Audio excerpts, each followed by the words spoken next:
সাহাবায়ে কেরামের আল্লাহভীতি ও ন্যায়ের প্রতি অটলতা। হযরত আব্দুল্লাহ ইবনে উমর রাড এর এক উজ্জ্বল দৃষ্টান্ত। সাহাবায়ে কেরাম রাড ছিলেন আল্লাহভীরু, ন্যায়পরায়ণ এবং সত্যের উপর অবিচল। তারা কখনও অন্যায়ের কাছে মাথানত করেননি। ইসলামের মহান আদর্শে দীক্ষিত এই মহাপুরুষগণ চিরকাল সত্যের পক্ষে ও বাতিলের বিরুদ্ধে অবস্থান নিয়েছেন। তেমনি একজন সাহাবী ছিলেন হযরত আব্দুল্লাহ ইবনে উমর তিনি ছিলেন ন্যায় ও সত্যের প্রতীক।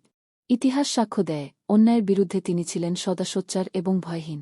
একবারের ঘটনা, হাজ্জাজ বিন ইউসুফ যখন খুতবা দিচ্ছিলেন, তখন হযরত আব্দুল্লাহ ইবনে উমর সরাসরি তার মুখোমুখি হয়ে বলেন, এই লোকটি আল্লাহর দুশমন। সে মক্কার হারামের অবমাননা করেছে, বাইতুল্লাহ ধ্বংস করেছে এবং আল্লাহর প্রিয় বান্দাদের হত্যা করেছে।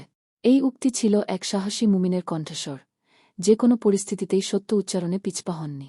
হযরত ইবনে উমর এর এই অবস্থান মুসলিম উম্মাহর জন্য যুগ যুগ ধরে একটি প্রেরণার উৎস হয়ে থাকবে।